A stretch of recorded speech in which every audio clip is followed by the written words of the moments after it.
Jo sempre explico que les marques són un portafoli de significats. És a dir, una marca, no ho sabem, a vegades és conscient, a vegades és inconscient, però quan triem una marca és perquè hi ha una sèrie de valors que, com en una carpeta, estan a dins, no? I quan la comprem és perquè en el fons estem comprant els valors que aquesta marca defensa. I la meva tesi és una mica pessimista en aquest sentit. El que explico és que la marca Catalunya a nivell internacional no té prou significats. Per tant, tots aquests significats s'han de construir de cara al futur. Jo penso que a Catalunya li queda encara una gran tasca d'omplir de significats aquest seu portafoli. Crec que té recursos de sobre per fer-ho. Catalunya com a país i la gent de Catalunya tenen atributs suficients per construir-los, però segurament haurem de fer una estratègia, haurem de dissenyar una estratègia de màrqueting darrere perquè això sigui així. Quan nosaltres parlem d'Escòcia, aquí a Catalunya, però segurament també si parlem d'Escòcia a Nova Zelanda, tots tenim un imaginari, veiem una bandera, veiem un Braveheart, veiem una sèrie de coses darrere d'Escòcia. Jo no dic que siguin aquests els atributs que s'hagin de construir, però almenys hi ha uns atributs darrere. Darrere la marca Catalunya no existeixen. La meva tesi sempre passa pel mateix. Hi ha una marca que es diu Barcelona, que aquesta sí està plena de significats, i el que proposo sempre ha estat el mateix, és que d'alguna manera hi hagi una espècie de co-branding entre la marca Catalunya i la marca Barcelona, que normalment ha estat sempre el contrari, és a dir, sembla que ens haguem barallat els barcelonins amb els catalans i els catalans amb els barcelonins, quan jo penso que és estúpid, perquè jo considero que Barcelona és la capital de Catalunya i que pot ser una gran ambaixadora de la marca Catalunya. Per tant, aquesta és una possible via, una possible estratègia.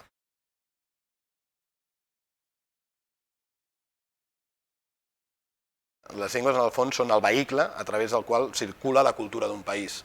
I per mi la cultura és un dels principals atributs que tenen els països per competir a nivell internacional. Ser un país culturalment potent et dona garanties de visibilitat i et dona garanties de crear uns atributs darrere de la teva marca molt potents. Per tant, indubtablement, en aquesta estratègia futura la llengua hi juga un paper fonamental. Una altra cosa és que des d'un punt de vista estratègic, en el procés que estem visquent, tinguem que posar la llengua per sobre de tot. Probablement amb aquest procés inclusiu que es demana hauríem d'admetre que Catalunya, en el fons, i de manera real, és un país bilingüe, per tant acceptar-ho perquè és així, perquè Catalunya és bilingüe, perquè com tu deies abans, tots tenim, jo de 4 avis que tenia, 3 eren de fora de Catalunya, però això no vol dir deixar de defensar de forma aferrissada la llengua, perquè defensar la llengua és defensar la cultura, i defensar la cultura és defensar una estratègia de país sòlida.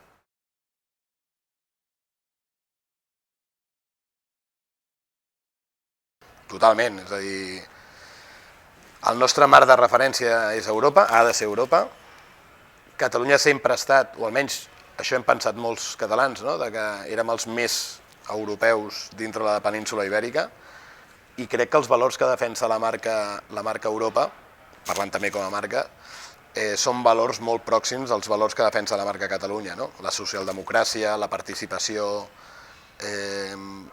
diguem-ne, la defensa de l'estat de benestar, tot això són atributs que pivoten al voltant de la marca Europa, comparant-la, per exemple, amb la marca Estats Units, i crec que Catalunya estigui vinculada a Europa és fonamental.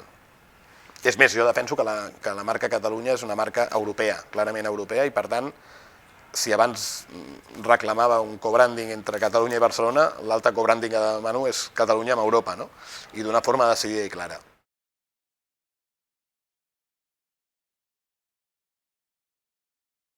Arrel d'un diari que va estar parlant al voltant de quins eren els models que tenia que tenir la Catalunya Estat, etc., i parlant tot de models de països nòrdics, etc.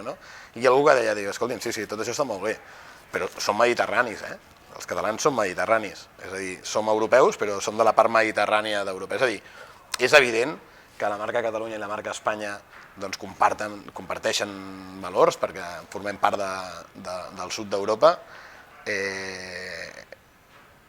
però també és força evident que si identifiquéssim, si poguéssim fer un gràfic respecte a quins són els valors de posicionament de la marca Espanya i els valors de posicionament de la marca Catalunya, són bastant diferents també. Per tant, no cal renegar de tot, jo proposo no renegar de tot, és més, Jo penso que en una estratègia de futur Espanya i Catalunya haurien d'associar-se d'alguna manera, haurien de formar part, juntament amb Itàlia probablement, no? Dels països del sud d'Europa que d'alguna manera formen un bloc contra els països del nord d'Europa que tenen una visió diferent. Hi ha trets com la corrupció, per exemple, que penso que compartim amb Espanya igual que compartim amb Itàlia i segurament compartim amb Grècia. És a dir, jo no soc sociòleg, ni sé exactament per què, però és evident que la corrupció és un defecte molt més típic de les societats del sud d'Europa que no pas de les del nord d'Europa, no? O almenys l'acceptació de la corrupció. Però també és cert que quan tu encetes un projecte nou, com seria el nostre cas, jo penso que tots plegats seríem molt més curosos d'intentar diferenciar-nos també amb això, no? Perquè posicionar-se consisteix precisament en això, en diferenciar-se del teu competidor, no? Per tant, en aquest projecte de començar de zero o d'iniciar un nou projecte, alguns dels defectes que ens caracteritzen com a societat del sud d'Europa els podríem i els hauríem de corregir i crec que molts estaríem en aquesta línia.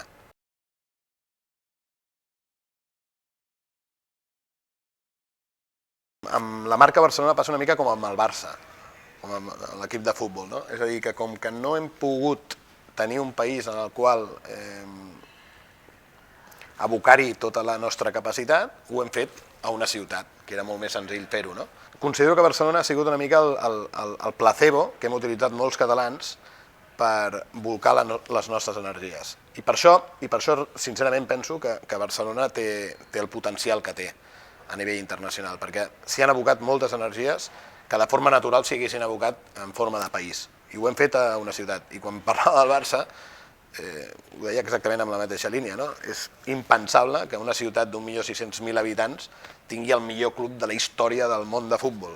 Per què és això? Jo, des de la meva tesi, és perquè amb el Barça hem fet exactament el mateix, no? Ja que no podem tenir un país, ja que tal, escolta'm, fem que el nostre club, o el club d'alguns, perquè hi ha gent també que és de l'Espanyol, doncs sigui el millor club del món, no? I per això és més que un club té sentit, no? És a dir, el Barça, jo també ho dic moltes vegades, no? És més que un club perquè Catalunya és menys que un país. El dia que Catalunya sigui un país segurament el Barça deixarà de ser més que un club.